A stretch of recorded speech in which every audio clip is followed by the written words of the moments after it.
ബീഫിൻ്റെ ബർഗറാണ് ഉണ്ടാക്കുന്നത്. അതിനായിട്ട് ആദ്യം ബണ്ണ് വാങ്ങി ഇതുപോലെ നടുവേ മുറിച്ച് വയ്ക്കുക.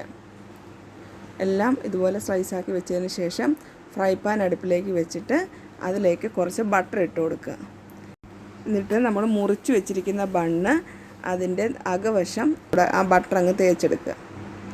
ശേഷം നമ്മൾ പാലും സൺഫ്ലവർ ഓയിലും വെളുത്തുള്ളിയും പഞ്ചസാരയും ഉപ്പും വിനാഗിരിയും ചേർത്ത് നമ്മൾ മയണൈസ് ഉണ്ടാക്കി വെച്ചിട്ടുണ്ട്. ആ മയണൈസ് ഇതിൻ്റെ നടുക്കോട്ട് തേച്ച് കൊടുക്കുക.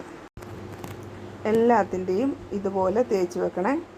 നമ്മൾ ആദ്യം തന്നെ ബീഫ് വാങ്ങി അരിഞ്ഞ് കുക്കറിൽ വേവിക്കും. അതിന് ശേഷം അത് ചെറിയ കഷ്ണങ്ങളാക്കി അരിഞ്ഞ് ഇങ്ങനെ ഫ്രൈ ചെയ്ത് വെച്ചിട്ടുണ്ട്.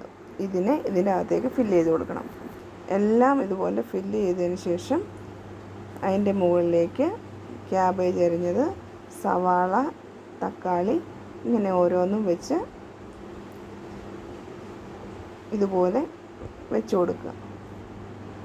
ഇനി സോസ് ഉണ്ടെന്നുണ്ടെങ്കിൽ ഏറ്റവും മുകളിലേക്ക് സോസ് ഒഴിച്ച് കൊടുത്തതിന് ശേഷം നമുക്ക് ഈ അതിൻ്റെ മുകൾ ഭാഗം എടുത്ത് അതിൻ്റെ മുകളിലേക്ക് ഇതുപോലെ വെക്കാം. അതിങ്ങനെ എല്ലാം ഫില്ല് ചെയ്ത് വെക്കുക. വീണ്ടും ഫ്രൈ പാൻ എടുത്തിട്ട് ബട്ടർ ഒഴിച്ച് കൊടുക്കുക. അതിൻ്റെ മുകളിലേക്ക് ഈ നമ്മൾ റെഡിയാക്കി വെച്ചിരിക്കുന്ന ബണ്ണ് ഒന്ന് രണ്ട് സൈഡും അങ്ങോട്ടും ഇങ്ങോട്ടും ഒന്ന് വെച്ച് കൊടുത്ത് ഒന്ന് ചൂടാക്കി എടുക്കണം.